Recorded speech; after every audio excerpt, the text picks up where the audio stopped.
focus here in terms of our hows is how do I accelerate my growth?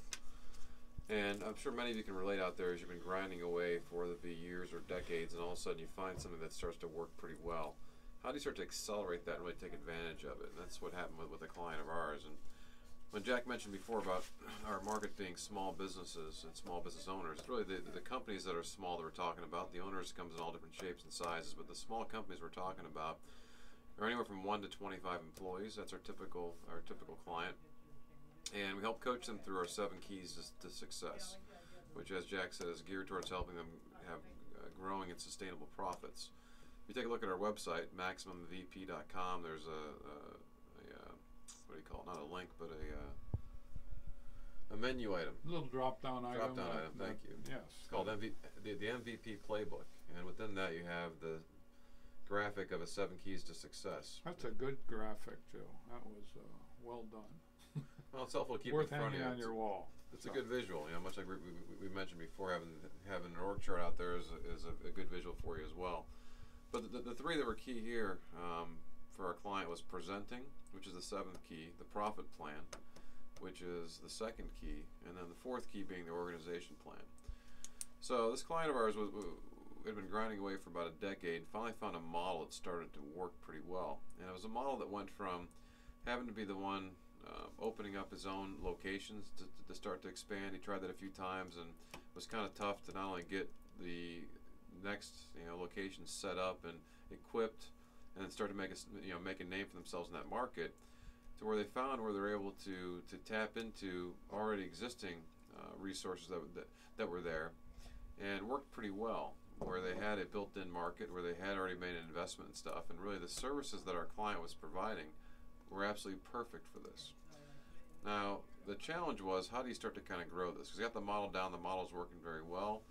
Things that we were excited about was that it was a variable cost model. What that means was he wasn't doling out a bunch of money in terms of overhead, in terms of variable cost models are by far the best when you can get them, for sure. And variable, what we mean by that is if you don't have dollars coming in for revenue, you don't have costs related to it. Okay, so versus the original model he's trying was to open up a new location. Wait, that would be like paying a commission salesman, right? Okay, commission only. It's a great analogy. So if he sells nothing, you don't pay him anything. Right. Wonderful. If he sells, you gladly pay him a nice commission. So for those of you who know, when you have a facility, when you have rent to pay every month, you've got utility bills, you got phone bills, you have security, you have things that break, you have just all kinds of stuff that goes on with the facility, right? You have to equip that facility so that there's certain dollar costs that go out before you have $1 coming in, and no matter if you have a lot of money coming in or not, those month-to-month expenses still are still there. So between that and then finding the right people to start to kind of grow, so he found this model where he was able to tap into existing resources that were already there in terms of facilities, in terms of the markets that were created. And what they needed was a service that our client was providing. So he found this actually in one of the areas where he'd already set up a location, closed that location down and moved everything over to this other facility. And he was all excited about it because, hey, this is a great model to kind of grow. The challenge was, coming back to our earlier comment about doing it all yourself. Well, he was very famous for trying to do everything himself to a certain extent. Everything. And then, that's the way he grew up. And he was working 20-hour days and trying to do it all, not experienced in doing much of it, learning as he went. That's a very expensive way to gather information. But, with hard work and perseverance, he at least was able to keep his head above water. Make a little profit, but not a lot of profit. So it's often the case, when we're meeting week to week, we talk about a lot of things, and sometimes our clients are not ready to quite hear what we're talking about. But eventually, it starts to kind of sink in for many of them. And for this client, that was the message of having to find good people. We talked about it for a while, and part of what was ingrained in his nature was being a little, is cheap the right word? Frugal? Cheap's the right word. Cheap's probably the right word for him, right? And trying to get him to see, stop thinking about pennies and start thinking about dollars and bigger items.